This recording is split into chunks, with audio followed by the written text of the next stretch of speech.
আমার চুল ছোলা ফেলাইতো, চুলে 2 হাত মুখ করে চুল ছোলায় আবার কামড়াই ছিঁড়ে ফেলতো। 2 মাস 2.5 মাসে অনেক উত্তেজিত ছিল। তবে আজকে 2-4 দিনে অনেকটা মানে ঘুমও হতো না, সারা রাত্রে যখন বসে থাকতো সারা রাত। আবার এখন দিনও ঘুমায়, মাশাআল্লাহ করে সুন্দর করে খাওয়া দিলে ঘুমায়। হ্যাঁ। ওয়ালাইকুম আসসালাম, আমার নাম শিউল ইসলাম, সোনাপুর অশ্বদিয়া। লোক আমার মেয়ে, ওর সমস্যা প্রথমে ও একটু অসুস্থ ছিল, তারপরে অসুস্থ বলতে কি খিচুড়িটা আগে ছিল না।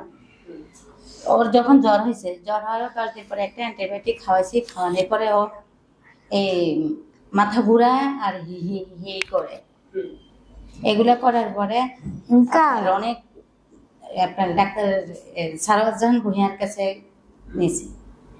সারোয়ারজাহান ভূঁইয়া যখন নোয়াখালী আসতে পারে না, তখন আমরা আপনার ল্যাবিডে দেখাইছি, ঢাকা ল্যাবিডে।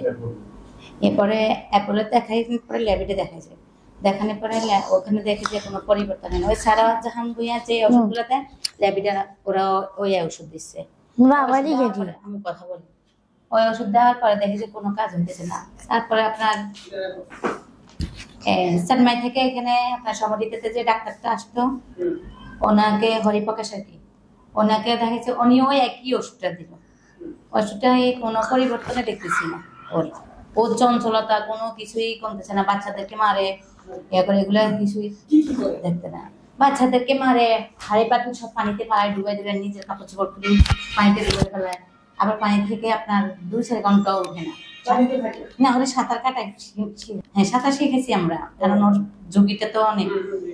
তারপরে এখানে বাকিতে আমরা 1 বছর দেখি যে হরিপ্রকাশের ওষুধ আমাদের কোনো কাজ হচ্ছে না। তাছাড়া উনিও চানমাই থেকে আসতে হইতেছে, তো আমরা ওটাকে আছে 1 বছর ওষুধ খাওয়াই দিছি না, কোনো ওষুধে খাওয়াই দিচ্ছি না। তো এখন ওনার এটা নেটে পাই, তো উনি আসছে আজকে 1 সপ্তাহ থেকে। এমনি অনেকটা হয়েছে, ঘুম হয় না আপনার, একদম মানে একটু ছিল আমার গায়ে, আমার চুল তুলে, ওর চুল সব ছোলা ফেলাইতো। ওর তো বড় বড় চুল ছিল, আমি পালাই দিচ্ছি ইচ্ছা। তারপরে এখন ওনার কাছে আসাতে অনেকটা পরিবর্তন দেখতে।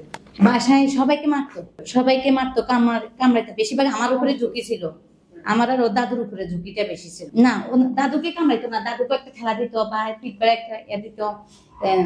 আমারই বেশি করতো, আমার চুল ছোলা ফেলাইতো, চুলে 2 হাত মুখ করে চুল ছোলায় আবার কামড়াই ছিঁড়ে ফেলতো। তারপরে যেখানে যেখানে কামাইতো ঝুঁকুরতো, নানুর বাড়ি যাবো ঝুঁকুর। হ্যাঁ, যাইতো। মানে জিদ উঠলে, মানে যখন দেখে যে আমি নর্মাল ভাবে শুয়ে আছি, খাপ্পড় করে আমার চুল ধরে। তো ইনশাআল্লাহ আল্লাহ দিলে আজকে 2-4 দিনে আমি অনেক উত্তেজিত ছিল। 2 মাস 2.5 মাসে অনেক উত্তেজিত ছিল। তবে আজকে 2-4 দিনে অনেকটা মানে ঘুমও হতো না, সারা রাত্রে যখন বসে থাকতো সারা রাত্রে। আবার এখন দিনও ঘুমায়, মাশাআল্লাহ করে সুন্দর করে খাওয়া দিলে ঘুমায়। হ্যাঁ, উত্তেজিত তো এখনো মানে বুঝতেছি না।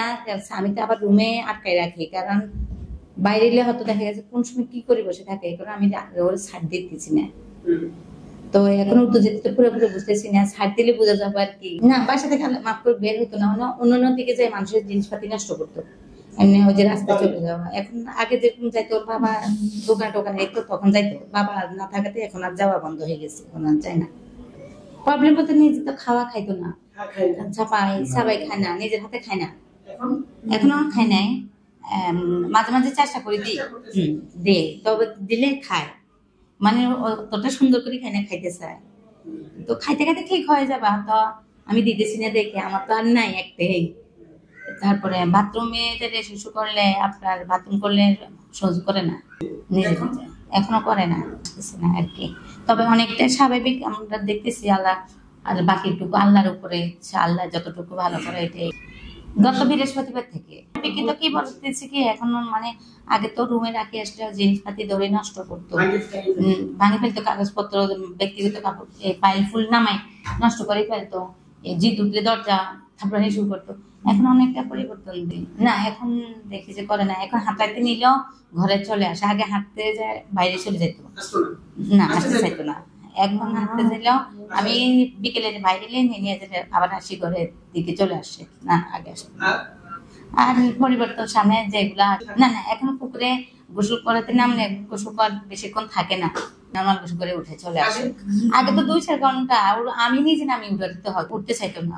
ডুব মানে আপনার 100 ডুবের উপরে দিতে, শুধু পানি থাকাতে একটা, আর ডুব দেওয়া সারাক্ষণ শুধু ডুব দিত, বুঝছেন? তো ওইটা হচ্ছে অনেকটা ইজি হলাম হয়েছে। আবার বাকিটুকু আল্লাহর উপরে নির্ভর, আর ডাক্তারের উসুল্লাহ আর কি। আমি সবাইকে চিনি, সবাইকে। হ্যাঁ আমাদের মতো না ভাকা বুকা করে কথা বলা, হাঁটা চলা কিছুতে সমস্যা নেই। ওই শুধু মাথা ঘোরা এগুলো ছিল না। ওর 5 বছর পর থেকে এই জিনিসটা 5 বছর পর থেকে এই জিনিসগুলো দেখা দিচ্ছে। তখন ওর মাথায় আঘাত পেয়েছে। তো ওটা আমরা 1 মাস এখানে ট্রিটমেন্ট করে মানে খুব এখনো ডাক্তারের বলতেছে যে কি ব্রেনে সমাধান পাইলে তো আর আপনাদের কাছে আসতাম না। এখানে আমি অনেকটা পরিবর্তন দেখতেছি। তো সব বলছি তো বাকিটুকু আল্লাহর হাতে, উসিলা ডাক্তারের। আমার কাছে খুব আপনার ভাইয়েরও ভালো লাগছে, আমারও ভালো লাগছে। আমারও ভক্তি করছে যে উনি দীর্ঘ সময় নিয়ে একটা ডাক্তারের, এই যে ইমান হোসেন স্যার, ওনার এই জিনিসটা সবাই ভালো লাগে। স্যারের যেভাবে ফাইলগুলো দেখছে, কারণ এইভাবে স্যারের যদি সবসময় সবার জন্য, আমার শুধু আমার বেলা না, সবাই প্রতি যদি এরকম কেয়ার করে থাকবে, অবশ্যই স্যারের প্রতি সবাই থাকবে। তো আমরা জীবন আলো হাসপাতালে আসছিলাম, ইমাম হোসেন, আমরা নেটে আপনার ভাই পাইছে, নেটে অনুযায়ী আপনার ভাই ঢাকা থেকে সিরিয়াল দিছে। মানে আগে যেটা করতো ওইটা এখন করে না। চঞ্চলতা গুলা এখন অনেকটা কমছে। হ্যাঁ, চঞ্চলতা কমছে। মেজাজ আগে যখন খিটখিটে মেজাজ দেখাতো, এখন ওই মেজাজ গুলো দেখায় না আপনার। আর বাকিটুকু যেগুলো করতো এখানে ওইগুলা ওষুধের উপরে নির্ভর করবে। আগে ধরেন আমার মানুষের ঘরে ঘরে চলে যেত, মানুষের জিনিস নষ্ট করতে করতো। আমার মতো যারা অনেক টাকা পয়সা খরচ করতো, অনেক সময় নষ্ট করছে, অনেক ডাক্তার দেখাইছে, তেমন কোনো উপকার পায় নাই। তো ইমাম হোসেনকে দেখায়, আপনারা একবার দেখতে পারেন যে আপনাদের কতটুকু উপকার হতে পারে। আমি ইনশাল্লাহ আমার বাবুটাকে সুস্থ পাইছি, আর বাকিটুকু আল্লাহর উপরে আর ওনার স্যারের উসুল্লাহ। তোমার নাম কি? বলো বলো। হ্যাঁ, আল্লাহ samad. হ্যাঁ, জোরে জোরে বলো। লাম ইয়ালিদ হ্যাঁ, Ola ইউ uwal. হ্যাঁ, মিয়া Ola miya হ্যাঁ। kukur ahad. বলো তুমি কি খেয়েছো? Bat khasi. সকালে কি খেয়েছো? Bat khasi. না,